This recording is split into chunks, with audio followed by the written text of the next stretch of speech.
All right. So I again welcome you back to the part two of this lecture on radiation.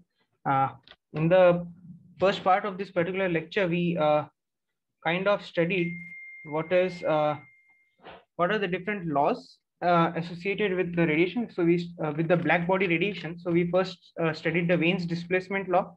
Then we saw the Rayleigh-Jeans law. Just a small correction. It is 1 by lambda to the power 4 that has been given in the Rayleigh-Jeans law in 1900.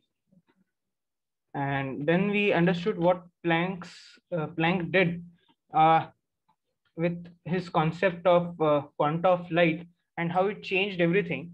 And it was actually because of Max Planck that we could get some nice, wonderful expressions for I lambda. And using this particular expression, we could then explain the Wayne's displacement law. It could explain the Rayleigh-Jeans regime as well. And in turn, it could explain the entire black body radiation curve. Then even the Stephens-Boltzmann law was being able to be explained using the Planck's law. All right. So in today's class, we'll learn about, in the first part, we'll learn about three particular concepts, which is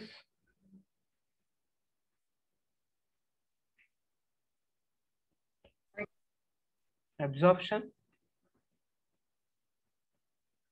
reflection, and transmission. All right. So in the previous class, we learned that G is the total irradiation of the surface, and G lambda will be the total spectral irradiation, meaning that irradiation for a particular lambda with a range of lambda plus minus del lambda. And this talks about the radiation at particular wavelength lambda per unit area per that particular lambda. And now let's say I have a body here with me. It is a semi-transparent body to radiation, right? And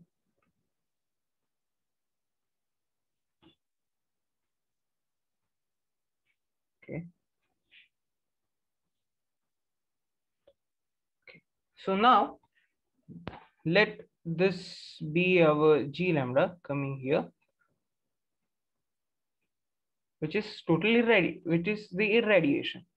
Now the total energy that has now come to the body पे जितनी भी energy आई है, now that energy has three ways to go forward.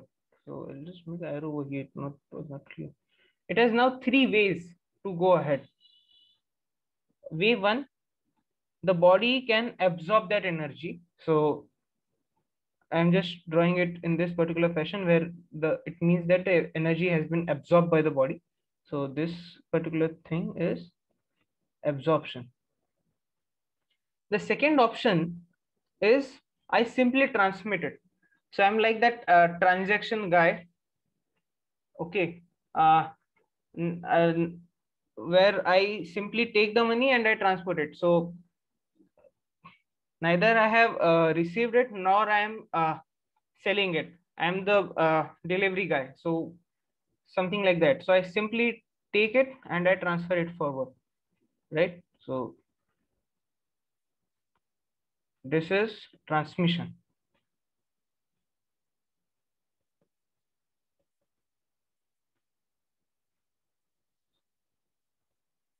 All right.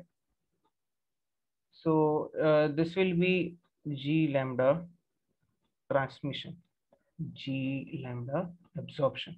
And the third is I reflect it back. जितना मेरे पास है, I reflect it back to the same way. वापस I can't take it, something like that. And this is third part of it, which is reflection. So I have three options to utilize the total irradiation that is coming on my surface. Either I can transmit it, absorb it, or reflect it. And now I can very well say that I can now have three ratios of them ready with me. So the first ratio is called as absorptivity.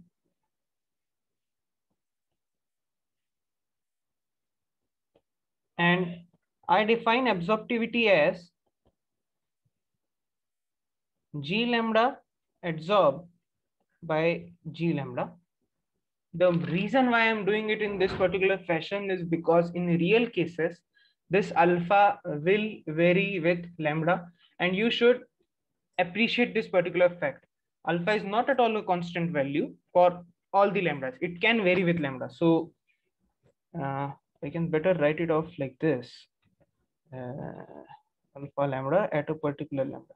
So alpha is a function of lambda. By writing something in the in bracket, so alpha lambda in bracket means that lambda, it's a function of lambda. It varies with lambda. All right.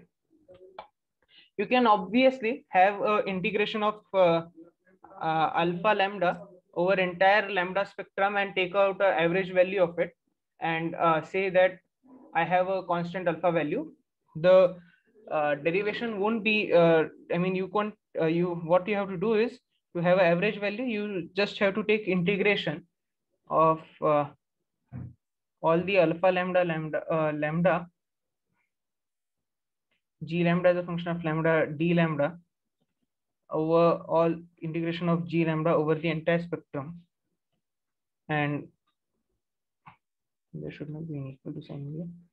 And this particular thing, sorry, will give you alpha, average alpha of the surface. So I'll say alpha of surface.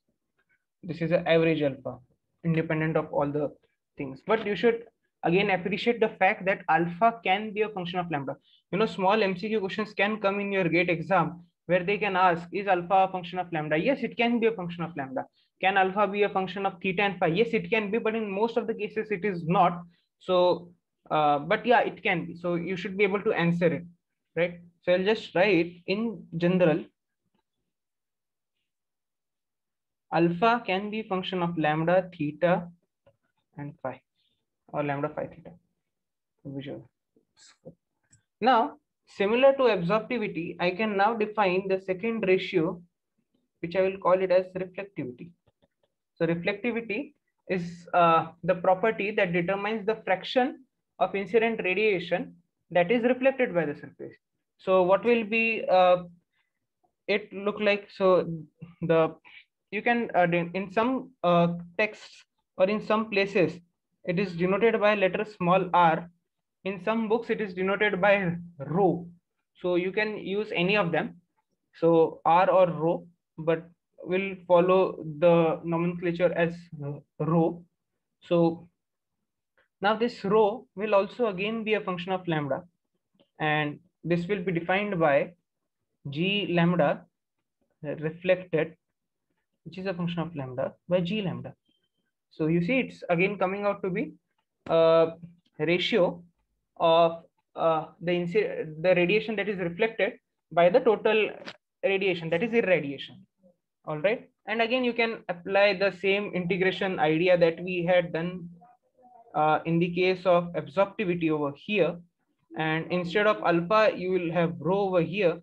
And instead of G lambda adsorbed, instead of G lambda, you in here you will have rho for the surface. So the ideas are pretty much similar. And again, you should appreciate the fact that even the reflectivity in general will be a function of lambda, theta, and phi. The third concept that is very much what we can say is now coming out is the transmittivity. So for absorption we had absorptivity, for reflection we had reflectivity. So for transmission we'll have transmittivity. And transmittivity will be denoted by the letter tau. And again, tau as a function of lambda will be defined as G lambda transmitted, which is a function of lambda, over G lambda, function of lambda. And again, you can have simply value of rho s and tau s, evaluate it separately using the integrals, or for some cases, in general, you will be directly given the value of lambda s and tau s. All right. So now one important relation between absorptivity, reflectivity, and transmittivity is as follows. So you can have a total energy balance applied on this particular surface, wherein one arrow is coming in, which is the radiation, and three energies are going out, which are reflection, absorption, and transmission. So using energy balance, we can simply write that the G lambda is equal to G lambda absorbed plus G lambda reflected plus G lambda transmitted. You divide everything. You divide everything by G lambda. So what you will get is 1 is equal to alpha lambda plus rho lambda plus tau lambda. In a good style, it is better to be written as 1. This is a generalized expression. All right. In GATE exams, you can be asked uh, various forms of this particular expression for some cases. So we'll have some cases in picture. So again, you for this is for a particular lambda. If we average it out over space of the complete spectrum, entire space of spectrum, I mean not space, the 3D space, the space of the spectrum. So 0 say infinity. If I average it out over 0 to infinity, my expression would look like alpha plus rho plus tau is equal to 1. This is something which we know, right? Now the cases that can come are as follows. What if I have a opaque medium?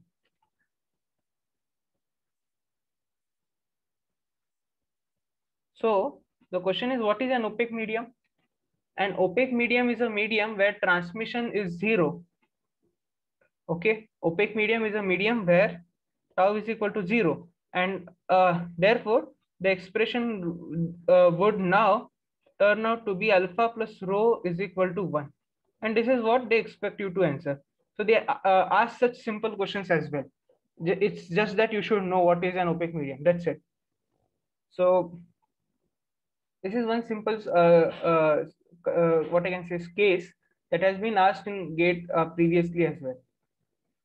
Now, after defining alpha, rho, and tau, we come to a very important law, because all the time in the first part of the lecture we had been discussing about emissions, and now suddenly we have come to absorption, transmission, and reflection. So, what is the relation between the emission and absorption? A body is absorbing some energy, and how much is it emitting? We had all this relation came from irradiation. Okay, so what is the relation between them? So Kirchhoff was the scientist who gave the law of gave a particular law which relates emissivity and absorptivity, right? So Kirchhoff's law of thermal radiation.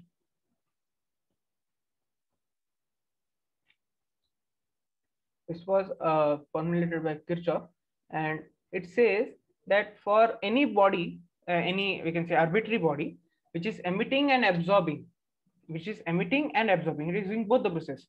So any arbitrary body which is emitting and absorbing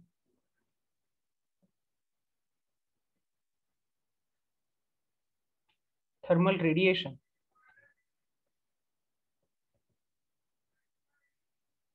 in equilibrium. Which equilibrium? Thermodynamic equilibrium.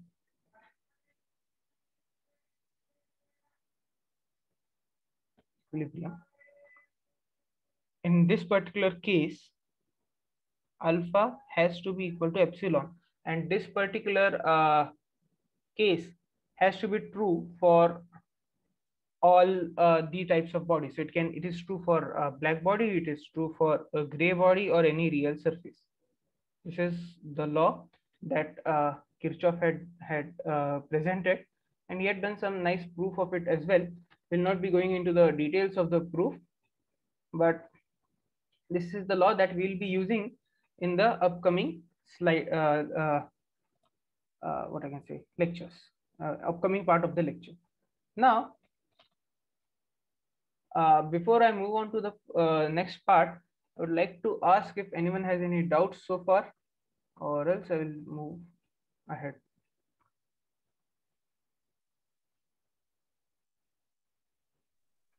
So what is epsilon? Emissivity. Okay. Yeah, one thing that I forgot to kind of show. It's off topic. I mean, I should have done it sometime before, but it's good that we do it right now. So there are two types of reflection. Okay. When we say EM waves in physics, we had already learned the topic of reflection in 11th or 12th standard. I suppose everyone must have done it. So there we had only seen that if I have a surface like this,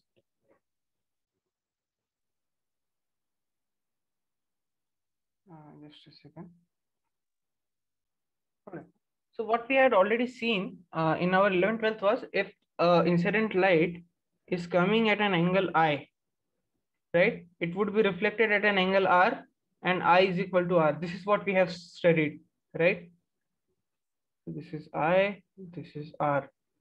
And this particular type of reflection is called as specular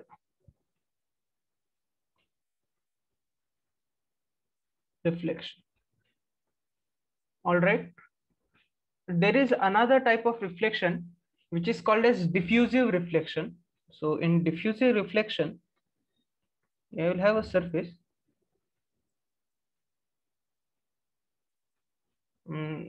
Guys, is my screen visible?